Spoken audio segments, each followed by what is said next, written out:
Welcome to the Deep and Durable Learning Podcast. I'm your host, Mike Gray.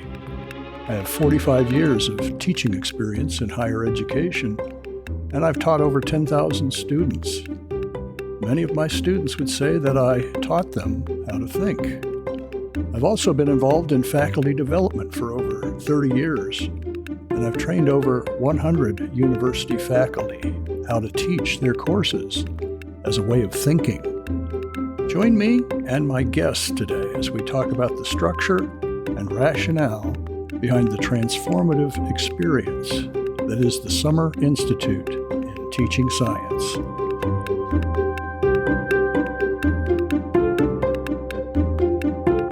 I'm joined on the podcast today by the summer of 2023's Track 2 faculty cohort. These are faculty who are now 7 weeks into their second summer of the Summer Institute of Teaching Science, or SITS. So let's get to know these men, and they are all men. So I'm going to ask 4 questions, if you can keep that much in mind. It's right at the limit of working memory. I may prompt you if you leave one out and just ask you the question directly, but here are the 4 questions. First of all, where are you from most recently, and maybe where you spent most of your life? What advanced degrees do you have? What area and from what school or schools? Do you have previous university teaching experience? And what courses are you currently teaching? So let's start with James Collins. Where are you from, James? I'm from South Africa. So on the East Coast. And a delightful South African accent, for sure. Definitely not from the U.S. South. No. So is that you born and raised there? Born and raised there. I have traveled a lot. So I've been in the States, lived in the States for about 9 years, in the middle somewhere. Lived in West Africa for a while, lived on ships for a couple of years. And then went back to South Africa for the last 15 or so years. So what advanced degrees do you have? So I just have my master's in mechanical engineering, and I'm currently pursuing my PhD. So hopefully that'll happen in the next year or 2. That'll be a load off my back. We hope so. And what schools? So University of KwaZulu-Natal is the university. So it's called UKZN for short, and it's back in Durban, South Africa. So all my education is from there. So is teaching part of what you've been doing? So for the last 4.5 years, well, before coming to Bob Jones, I taught as a mechanical engineering lecturer. So in a very different setting, big classrooms, huge class sizes, and not very much interaction with students at all. What's huge? Well, from 150 also. Substantial. Yeah. So what are you currently teaching? So currently I'm teaching a lot of sort of senior level classes, so design classes and controls, systems, things like that, so upper level classes. And you were recently involved in the robotics competition up in Michigan, were you not? Yes, yeah, I took a team. So that comes under your jurisdiction also. Okay, well, let's get to know Jeff King. Where are you from, Jeff? So that's always been a hard one for me to answer. I grew up in California. I was the son of a missionary. We served in Brazil when I was 0 to 6 years old. And then for the most part, I grew up in California until I joined the Navy. Joined the Navy in 89, and we've lived everywhere in the U.S., both coasts primarily. And most recently, before coming down to Bob Jones, I was up at Annapolis, Maryland. We lived up there for about 7 years. In terms of my advanced degrees, I got a bachelor's degree from the Naval Academy in aerospace engineering. My master's degree and my PhD were both from Naval Postgraduate School in astronautical engineering, or the space side of aerospace engineering. And I was a permanent military professor assigned to the Naval Academy. That was my last 7 years of service. So I know the courses that I teach here are the aerospace track. We just started a new concentration within the engineering curriculum. So there are specific aerospace courses that we teach. Aerodynamics, astrodynamics, propulsion of systems, and then operating in the space environment. And then I also teach both Engineering 101, which is the freshman level class, and then some of the mid mechanical engineering courses like dynamics or statics. And my educational experience in terms of education, I already mentioned it, but I taught for 7 years at the Naval Academy in the aerospace engineering department. So taught 13 different courses over that time, the upper level attitude dynamics space kind of courses to the engineering leadership to some of the basic programming kind of courses. I'm tempted to talk about attitude dynamics, but it's not a psychology course. It's not a psychology, definitely not a psychology course. What about you, Tim? Tim Angel. Yes, so I graduated from Bob Jones with my undergrad in engineering, and then I went on to Clemson University. I got my master's in electrical engineering. I then stayed on to get my PhD when I finally realized that I actually want to be an engineering professor. So I stayed at Clemson and got my PhD. As soon as I graduated from Clemson, I came straight back to Bob Jones and started teaching, which is another story, which we don't need to get into right now. Where I'm from is not quite as long as Jeff's story.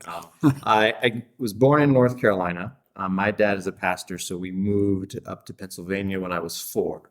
So if people ask where I'm from Pennsylvania. I grew up there. Once I started coming to school in South Carolina, my parents moved up to New Hampshire. My dad started pastoring a church up there. So I'm also technically from New Hampshire, but never really lived up in New Hampshire. Almost have lived longer in South Carolina now. So almost from the South. But while I was at Clemson, I was teaching as a graduate assistant. So I taught several engineering courses. I taught some labs on computer programming and assembly, and then taught a lecture-based course for 5 years in kind of a basic circuits level kind of course for non-electrical engineering students. So very low-level basic stuff of electrical engineering for them. But while I was there, I also did lead some like creative inquiries in robotics. So a lot of my research interests and study has been in the kind of the border of electrical and computer engineering with application to robotics. So what's that look like here and what courses you teach? So here at Bob Jones, I teach several different courses. The first one is the freshman level digital electronics course that talks about logic gates and digital signals. But then I also teach some of the upper level electrical and computer engineering courses on op amps and transistors and microprocessor interfacing.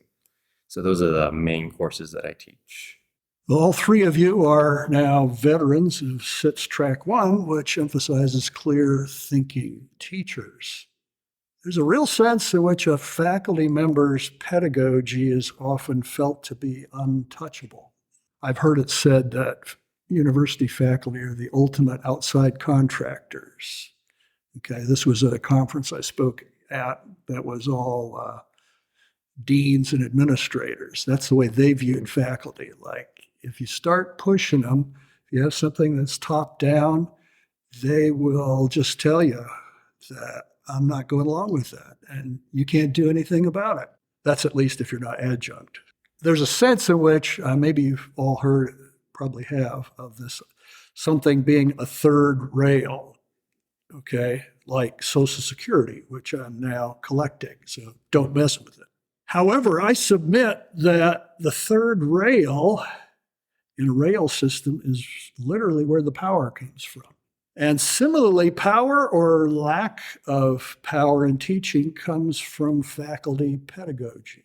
Pedagogy should be intentional based on how the human mind learns, but most pedagogy is mired in tradition. So in retrospect, do you feel that Track 1 actually served to clarify your thinking, since that was the goal? Your goal in particular about how your expertise becomes real in the classroom. I think for me, for sure, it did.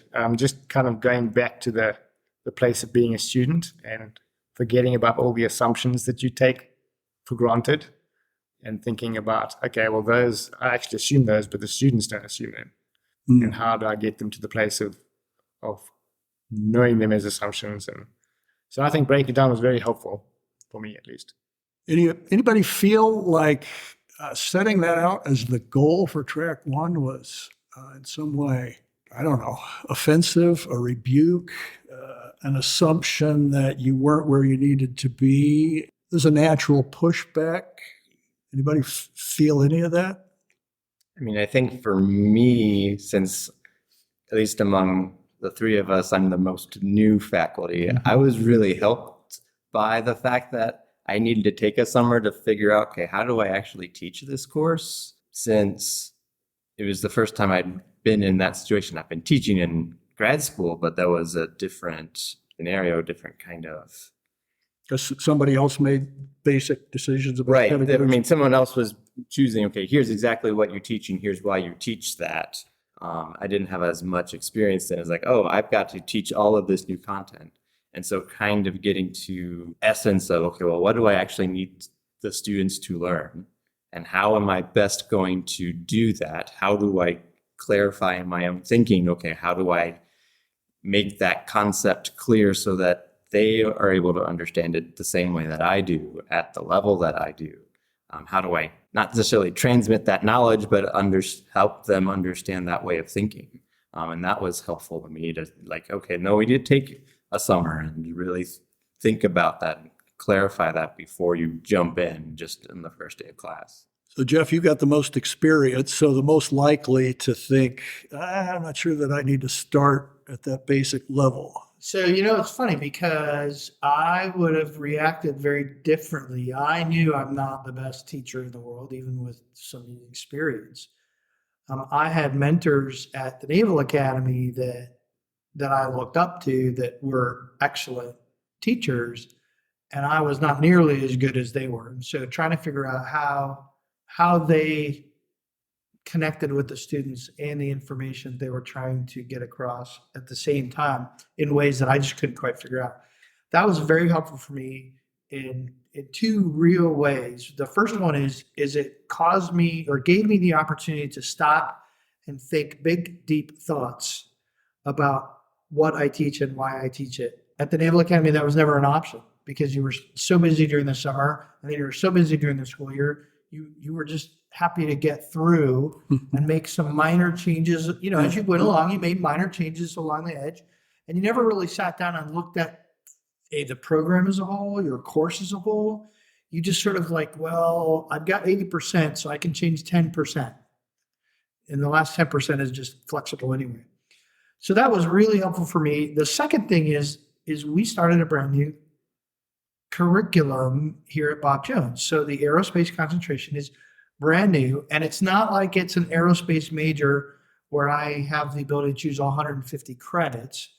So we had to figure out a way to take the aerospace knowledge base and fit it inside of a general engineering degree, which is inside of a liberal arts education that values things that other universities may not value.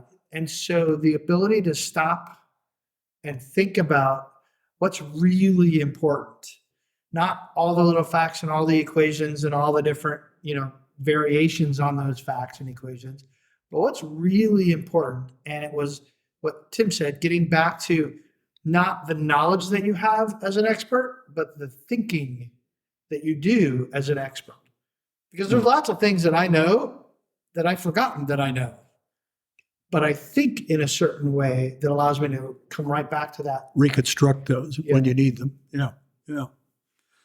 So we started there already, but maybe just ask the question specifically. So in what ways has your track one experience impacted how you approach this summer, which is about course development?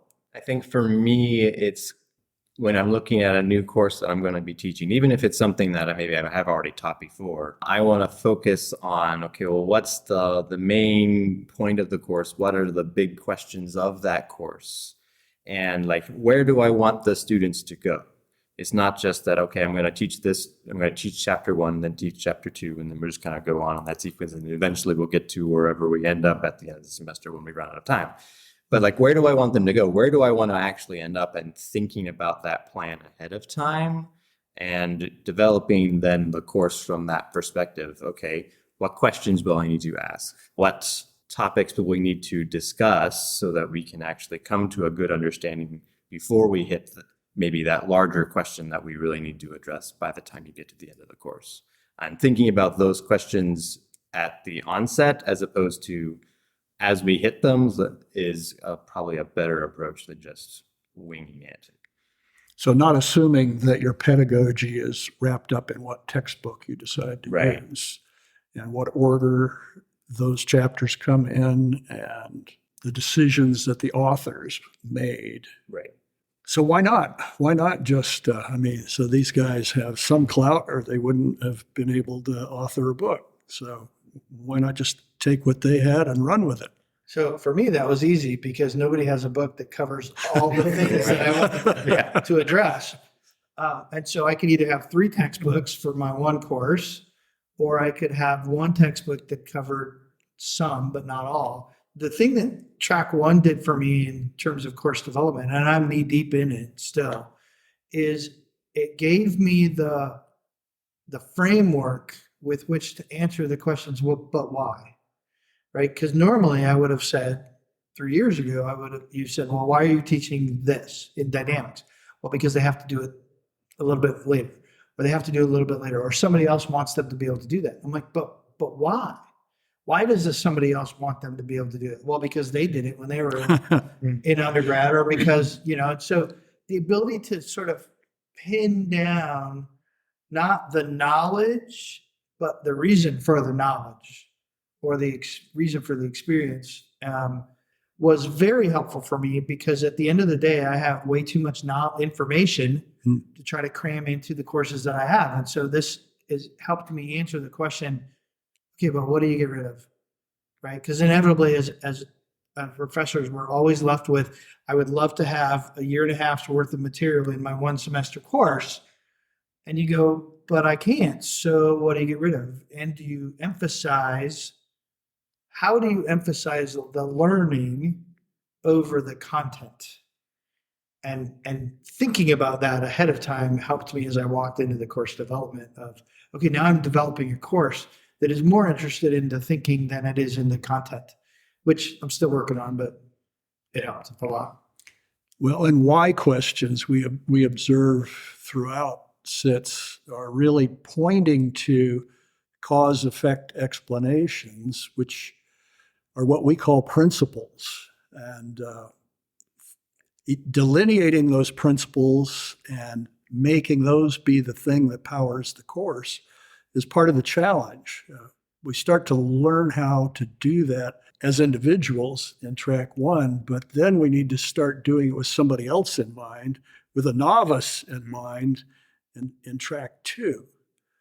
So this summer in track 2, the emphasis is on developing what we call the optimal learning path for student learning, that is. And the goal is what author Ken Bain, who wrote What the Best College Teachers Do, has called a natural, critical learning environment. How would you characterize a natural, critical learning environment? I think for me, it's kind of bringing the students on a journey of discovery with you, rather than in the environment I was previously. The professor would come in and kind of splurge out his expertise or just tell the students this is the way it is.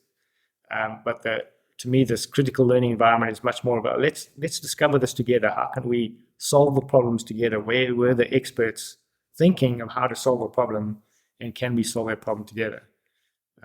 That's my view of it, I guess. So you're embedded in the problem solving, but you're a resource, but you're not the answer man. Yeah. You can point them to things that they know or that they have access to that will help them to be more efficient in solving the problem. But it's not for you to be the sage who always has a ready answer if you just ask me. Why do we need to go that direction where we're not, some people have called it the sage on the stage, where we're not taking that role? Is there a reason behind not taking that role? Are we just trying to be difficult? As one person observed, some of the students are probably thinking, well, you know the answer, just tell us. I've had several, or at least one specific, like student evaluation where it's like, oh, he didn't really give us the answer to this. And it's like, that's because I wanted you to come up with the answer. You already had the intelligence and the knowledge to be able to come to the answer. You just needed to take the time to actually do it and not wait until the last minute. But I think that's part of it. You're wanting the students to be able to ask the questions and then to motivate themselves to actually come to the answer. They're answering the questions and they're coming to those answers themselves, then they're going to remember that a lot more than if it's, oh, here's the answer that the teacher told me without any motivation or why I needed to even know that answer to that question to begin with. If you're helping the students understand, okay, well, here's the underlying question. Why are we trying to do this? How are we trying to solve this problem? Why is this a problem? How do I go about solving that problem? If you guide them through that thinking and that set of questions, then that's going to help them know how to approach different problems in the future, where it's a similar problem, but okay, now I've got to apply things a little bit differently or use different numbers, and now I've got to come to the solution again in this different scenario, as opposed to just saying, well, here's the answer to this problem and not understanding why that's the answer. And motivating them by leading them with the questions is the superior way of doing that. So I've tended to answer that question from the perspective of what do they learn as maybe measured by what they remember from a while later. And my analogy is YouTube video, right? I can learn anything from YouTube videos, but sometimes I have to watch the video 3 or 4 times because I don't remember how to do what I'm doing because I didn't learn it. All I did is mimic what somebody's telling me to do. And that's the argument that I think track 2 is trying to say is get past the don't be a YouTube video that they can just get information from, help them figure out how to figure it out for themselves. Because, and especially in the world of engineering that we live in, I mean, we're behind the cutting edge by definition. So there's no way we could teach our students everything they need to know to jump right into industry and start being impactful.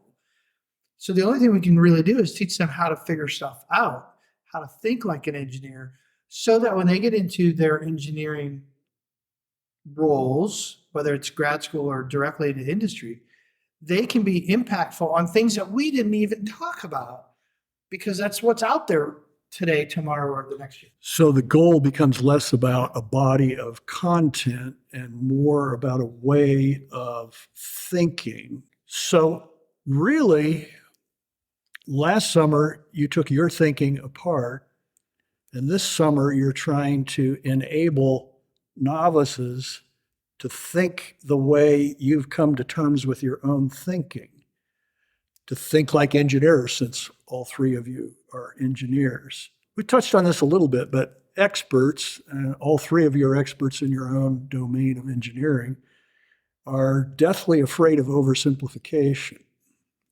They treasure nuance and complexity, and they revel in the fact that lay people misunderstand things because they've oversimplified. And yet students' needs are for things to be concrete, straightforward, introduced in a logical sequence that builds eventually toward that kind of complexity, but does so with the needs of a novice in mind. So how has taking your expert thinking apart enabled you to meet the needs of your students without you being traumatized that you've dumbed down your course somehow? Yeah, I will say it's always a struggle because we have so much, we've spent enough time and we have enough knowledge about expert topics, whatever they are, that we want to impart all that knowledge to our students. And I think sometimes we lose, and I say we, I would just put all of academia in that category. We tend to lose the fact that it took us X amount of years to get to that point where we have that knowledge. We want to impart all that knowledge to our undergraduate sophomores. For me, slowing that down a little bit is very helpful. But it's always a struggle because I go, well, but I want them to understand this, and I want them to understand it because they're going to see this, and they're going to see this, and they're going to see this, and again, there's that constant teeter-totter between what do they need to learn that they're not going to forget because they figured it out for themselves, and what do they need to learn that they're going to forget 2 years after they leave here. I would really like to minimize what they're going to forget 2 years, and if I teach them a bunch of content that's really important, but they don't remember it 2 years from now, well, what's the point? Right. So, but it completely flies in the face of everything that I'm wanting to accomplish in terms of the scope and the depth of content. Yeah, our personal histories are really strong in shaping our default reaction to a learning situation. And there's a sense in which you never really get completely away from that. It's how you got to where you are. But I think potentially going forward as a faculty member who is embracing this idea of a lifelong learner who loves my discipline, and I'm approaching learning my discipline differently because I'm looking for something different other than just being enamored with the newest information, device, whatever, that I'm actually in a mode that asks questions rather than accepts answers, which basically is what content is about. Somebody else's thinking that's eventuated in an answer that now maybe I'm in a position to work with because I know enough that I can understand what the answer is telling me. Maybe we can pivot then at the end here to the role of questions in thinking. Your thinking, in your teaching, and in student learning are really the three arenas I'd like to explore for a little bit. So is there a sense in which you're more inclined to ask a question, a why question or a how question than before, than simply accepting things at face value? Most definitely for me, I think it's part of going back to last year, the questioning. And Tim sort of mentioned this earlier, that all the answers to the questions that we're looking for and in developing our thinking and, okay, what question am I actually trying to answer? Rather than this is a textbook that I want to present to my students. What question are we trying to answer? What is the textbook trying to solve? And so I think the questioning thing for me in terms of getting my thinking clear was a very useful tool in, okay, why do I actually think this? Where does that come from? Where does that thought originate? And what was I trying to solve in getting there? And I think, again, like Tim said, I found a very powerful tool in developing the students' thinking and where they're going to, okay, well, why am I actually doing this course? Where does this course fit into my engineering degree? And it helps place even courses that they might think aren't important. Okay, this actually has value because I'll need it at this stage in my career. So questions are hugely important. So what about the actual teaching process? What's the role of questions for you as you construct this natural critical learning environment? I think for me, the role of questions gives a way for me to assess my own or my students' knowledge. If I ask them a question that they should be able to answer and they don't, then that tells me, okay, here's the level of knowledge that they do have. And that then instructs me, okay, well, how am I going to lead them on from there? Let me figure out where they are, as opposed to maybe assuming, oh, you've already had this in high school. Like, well, let's double check. Let's ask some questions to help understand where their level of knowledge is, what level of comfort they're at with a certain topic before moving on. Again, with that end goal in mind of, okay, here's where I want to get them eventually. So I'm going to use questions to help know where they are so that I can then from that point figure out how to get them to this level of understanding or this level of expertise or way of thinking that I'm trying to get them towards. So questions in my teaching is going to be allowing me to understand, okay, what are my students thinking? Because it's really hard to get your students to say what they're thinking without asking them questions. So this is kind of the difference between what's sometimes called strategy and tactics. So you're strategizing this summer. You got no real students, or I guess you had some of us as guinea pigs when you taught us about a topic from engineering, which was interesting. But when you got real students, sometimes the strategy isn't working quite as intended. And so what are the tactics you deploy? The idea here that when a student is not answering my question in a way that I thought they were equipped to answer, that feedback is going to shape the teaching that I do at that moment. And not that I'm just going to bowl ahead and count this as a person who just obviously doesn't take class seriously, or they would have had the answer because it was so obvious. But that we're in this together, and they're telling me something about their learning. An example that pops in my head, dentists have never been my favorite, but I didn't learn until the first year I was married and needed a little bit of dental work that I don't actually respond like the average person to Novocaine, that it actually doesn't work very well for me, that I need like double or triple the normal dose. And I had a dentist who simply, feedback again, was in the chair and, he injected the gum and all that good stuff and given me time and came in and started working on me, and my fingers were turning white on the arms of the dental chair. And he said, "Does that hurt?" I said, "Yeah, I expected it to." He said, "It shouldn't be hurting. You shouldn't be feeling anything." He was the first dentist who ever modified his behavior based on feedback from me. Not that there's any parallel between Novocaine and root canals and learning, of course. This idea that, the game just goes on, just like a television production, like don't pay any attention to that's going on over here because the script says we move on here. The sensitivity to students, I think, is a key ingredient of the learning environment. I would add that the learning environment shifts your focus from you to them. Yes. Because now it's not about what you get across, it's about what they receive. And so now every student matters more than the average quote unquote student. Now, there are limits to that, right? If you have a class of 30, you can't do one-on-one tutoring with every single one of them in the middle of the class. But you can start to see, and this is where, as you get experience, I learned to read the classes, and I learned early on that questions were important for interaction, and interaction is important for people staying awake, which is a big problem at the Naval Academy because they run from before sunup to sundown. But what I learned in track 2 was that my questions tended to be leading questions. Like I was helping the conversation go where I wanted it to go. So I was basically teaching my lecture via questions. And what I didn't realize is that that's the lowest level of interaction. What I really need to do is get them to wrestle with the material.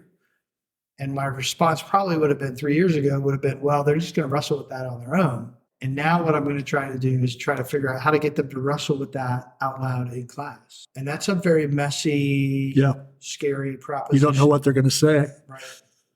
You don't even know if you're going to have the answer to what they come up with. Right. But that's very similar to how they're going to work in the disciplines. Like, okay, they've got a problem. How are they going to work it out? You would rather them practice working it out when you're there, rather than when they're back in their dorm room working on the homework and they're spending 5 hours on something that should only take them 30 minutes to do because they're missing some key part of their thinking.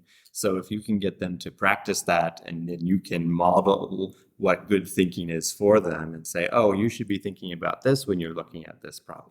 Then getting them to commit to answers and then really say, okay, here's how I'm thinking about it. And then you can then evaluate their thinking. That's going to help them more than just here's how to do the problem, straightforward didactic. Kind of summary, we say, and it applies in all of these areas, and me as an individual learning, in my approach to teaching, and students learning, that the questions are the engines of thought. They're the propulsive force. If I'm not chewing on a question, then I'm simply trying to absorb information from somebody. The best learners will probably start to ask themselves some questions, which gets back to how am I transformed as a learner, even within my own discipline, because I'm much more likely to question things. And the questions will move me in certain directions to find out the answers that will give me an explanation that is satisfying and useful in another area, not just in the area where I first encountered it and constructed it. Well, thanks for a great conversation, men, and hope the rest of your summer is fruitful as you finish up this second track of SITs. Thank you, Mike. Thank you, Mike. Thank you, Mark.